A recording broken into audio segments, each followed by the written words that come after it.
Have you been confused when hearing the name Kodak Vision 3 250D?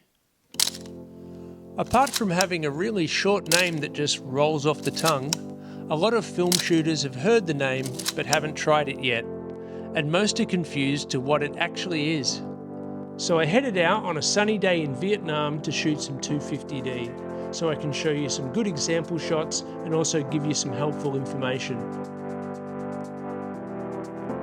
Now here at my store, Mr. Negative, aka Santa's Workshop, we take 400-foot rolls of 250D, which is originally a cinema film for motion picture cameras, and we respool it onto 35mm cassettes so you can use it in your camera.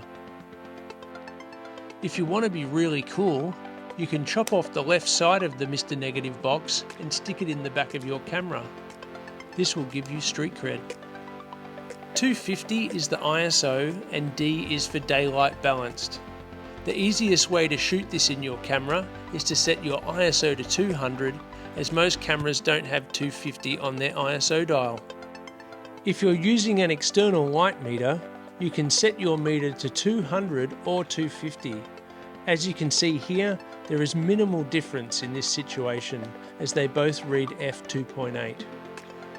For everyone out there with a point and shoot, our cassettes are all DX coded, so you can just pop them in your camera and you're good to go. This is my wife's hometown of Dong Nai, so she's driving as I'm useless with directions. This first shot is of a toilet, and later on I was thinking how odd it must have looked that some foreigner was hanging around taking photos at the public toilet. But in all fairness, it was a pretty cool looking toilet block. You can see from these first shots, this film is very warm. It's like Kodak Gold on steroids, but with a better grain and more of a 3D look. Some would almost call it cinematic. This is just your average local market food court that was closed for the day. I love the way the afternoon sun was hitting the stalls and just the casual messiness of the way they have the stickers stuck on the glass. I scanned this roll on my Fuji Frontier SP500.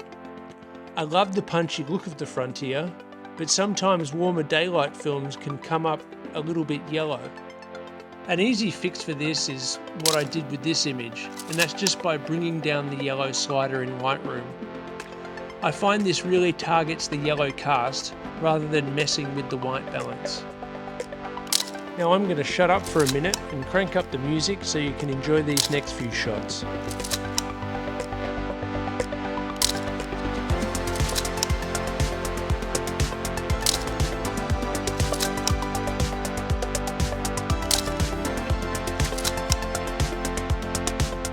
I took these shots on my Canon A1 with the 28mm f2.8 lens.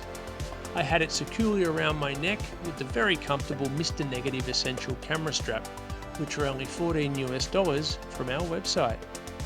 Now back to the lens. I find my copy of this lens quite hit and miss to focus with.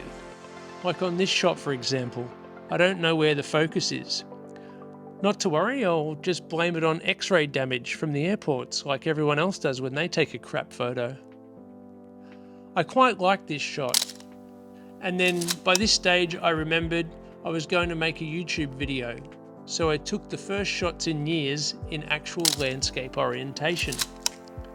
I've been chained to Instagram's 4x5 portrait shots for so long that it's really odd taking landscape shots. And once again, with this shot, it came out a little too yellow for me, so I brought it back again in Lightroom. Now you can do this on the scanner itself when you're actually scanning, but not as exact as I would want it, so I just do it in Lightroom anyway. This is probably my favourite shot on the roll.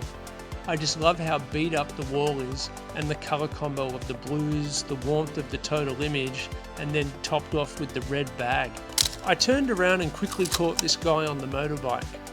I set my shutter speed to 1,000th of a second and focused on a part of the ground, and then hit the shutter as he drove over that spot I'd focused on.